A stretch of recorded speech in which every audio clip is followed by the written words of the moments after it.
Roxella TV. Roxella TV. Roxella TV. Roxella TV. Roxella TV. Roxella TV.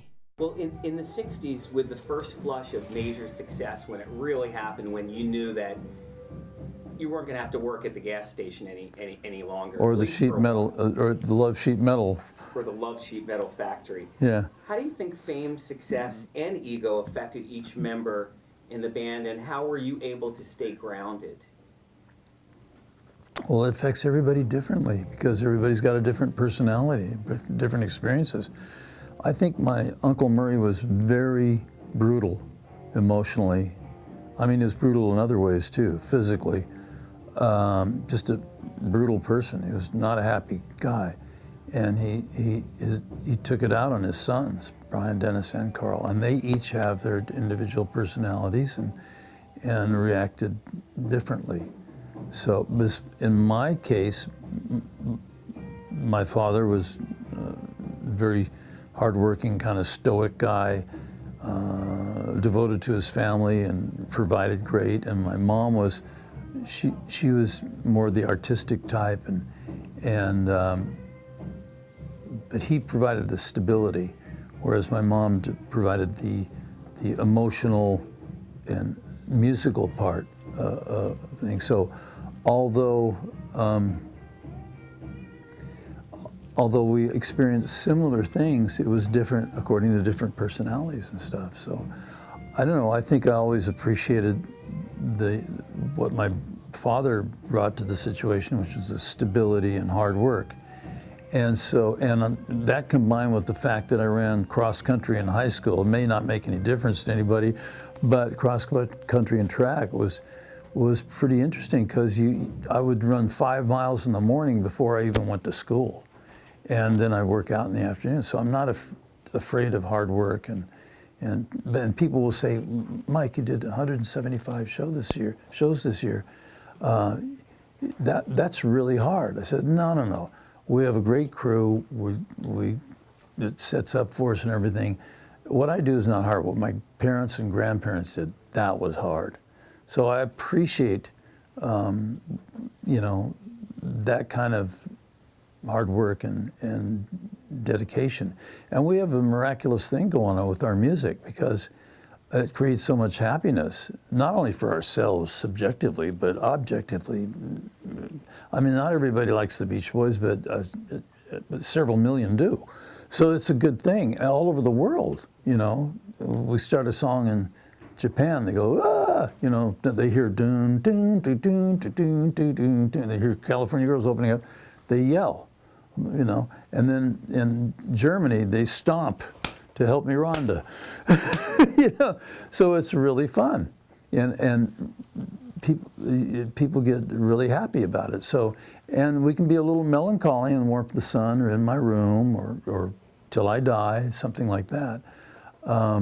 But we can also get very extremely happy with fun. I Get Around and Surfing USA and that kind of thing. So I never lose sight of how much positivity and happiness our music has given to so many people. I wear a bangle that was given to me by an infantryman in the Central Highlands of Vietnam. He was given this. He got this bangle from a tribe who was allies with the U.S. because our music meant so much to those guys who were in harm's way doing what they had to do.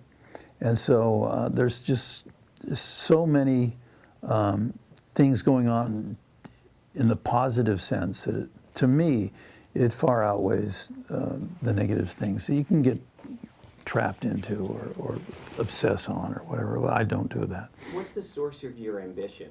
Because you've always been a very ambitious person. What's the source of that, your ambition?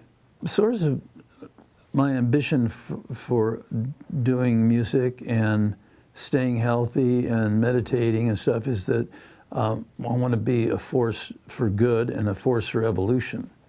If I can be a proponent of something, Maharishi used to call it exponent of reality. If one can create a better reality on the planet, I think it's a worthwhile objective. You know, the Beach Boys' career has been filled with heroes and villains. Mm-hmm. What are some of the lesser-known heroes that were part of the band's history that you would want to commend? Lesser-known heroes. Well, a very well-known hero that's only spent a little time with us was Glenn Campbell. He played on several of our records, several of the songs on Pet Sounds album. I think he played on I Get Around and a couple other doozies. And he was just the most gifted person ever. And it's just a horrible, sad thing that he succumbed to Alzheimer's. And, you know, that was really sad. But he was brilliant, and he helped us in a time when my cousin Brian didn't want to tour anymore. You know, he didn't want to be on stage, and he felt insecure out there. And plus, he had a strong feeling that he could be in the studio working on things, and it worked out pretty well because he left in '64. Glenn came in for a while. Bruce came along and joined when Glenn went off to be Glenn Campbell, that everybody knows, and I don't know. David Marks was with us for the first 2 or 3 years and played hundreds of shows with us to get us established. He's not so well known in terms of being one of the Beach Boys, but he was absolutely there from the beginning because Alan Jardine quit the group after her first song, Surfin', and did not, it wasn't around for Surfin' Safari and Surfin' USA and like that. He came back though when he heard Little Deuce Scoop.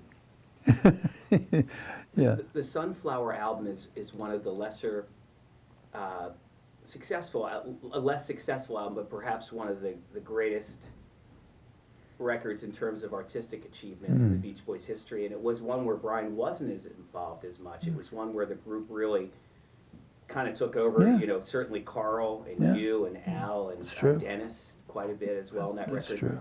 What are your memories of that period? Because it wasn't a great period commercially for the band, but it was in terms of what you guys were able to do creatively.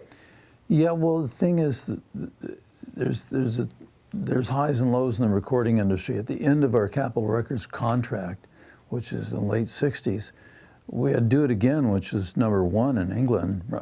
I got Brian out of bed and literally took him to the beach, and we came back and sat down in his, I recall it being in the piano at his studio in his home there in Bel Air. And we wrote that song in just a few minutes, and it did very well, particularly in England. But in the U.S., we were at the end of our contract, and I just don't think that that Capitol Records promoted us very well at that time.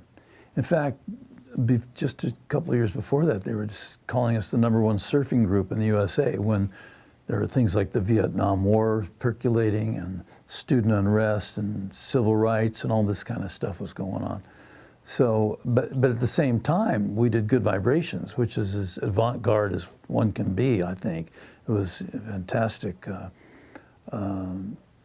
song, I believe. And it was our psychedelic tome for the times.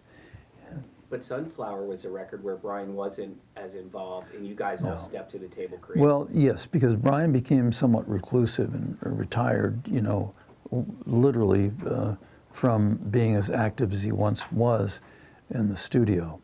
And so there was that time period when it got more democratic, I guess. Bruce would come up with a great song, or Carl would come up with some really good stuff. Dennis wrote some of his best stuff for that record as well. Yeah. So anyway, it was a combination of, if you have like a quarterback, it was Joe Namath, and he can hit anybody 70 yards away, something like that. But his knees are out, and he's benched. He can't do it anymore. Well, Brian, he shelved the Smile album. And of course, I got blamed for it, naturally, because somebody needs to have a villain, and that's me. But anyway, he shelved the Pet Sounds album because of various things that have been written about. And he kind of wasn't the dynamic producer that he once was. And so that left it to all of us to, to get involved. But we came back a little while later and did the Wild Honey album, which I think was pretty neat, because that was, let's do something more R&B influence. And I wrote the lyrics to the song Wild Honey from the perspective of what a young Stevie Wonder might have said to his mom. Yeah, it was pretty neat. And you did a Stevie Wonder song on the record, too. Carl sang the hell out of I Was Made to Love Her. Yeah. Two more questions. Yes. The Beach Boys, I think, at one point were offered to play Monterey Pop Festival. Yeah, we were. And it was something that didn't happen.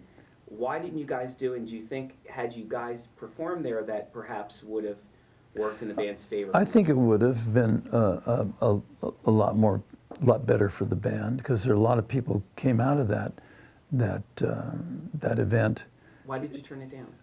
Why did I didn't turn it down, but Carl was being pursued by the government for draft evasion when he became a conscientious objector, but he was drafted, and he wasn't about to go to Vietnam, and so we did a lot of community service things because of Carl's status as a conscientious objector. And then there was drugs that were playing a part in some of the decisions. As a group, we just weren't ready for it. Do you regret not playing that festival? No, I don't regret anything.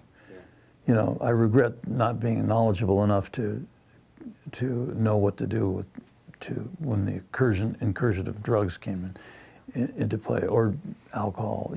These are things that took a toll on family members. People that you love and are close to, and like any other family that's affected by those things. We were affected by those things at the time, and so I regret that. But I don't waste a lot of time regretting that we didn't do a concert somewhere or something like that. Well, my last question is, there's a Beach Boys song that I always thought should have been a much bigger hit, and I know you like this one too, and you occasionally perform it, but I've never seen the Beach Boys perform it, and wanted to see if you could talk about the backstory. It's Okay. It's Okay. I love that song.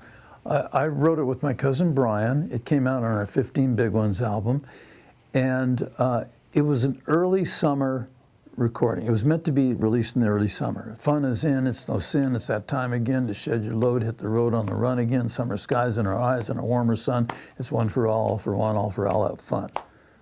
So I think it's a great message, great lyric. It's all about, okay, the dreary gloom is over, and let's go. Let's have fun outdoors, And so that was, it's okay. Yeah, it's okay to get out there and have some fun by yourself, maybe or else with a special one. Good or bad, glad or sad, it's all going to pass away. So let's all play and enjoy while it lasts. You did that without cue cards. That's impressive. Well, I have it in my head. Well, thank you so much, Thank Mike, you. for doing this. It's been a Thank you. pleasure. Thank you, Kenneth. All right. Rock Salad TV. Rock Salad TV. Rock Salad TV. Rock Salad TV. Rock Salad TV. Rock Salad TV.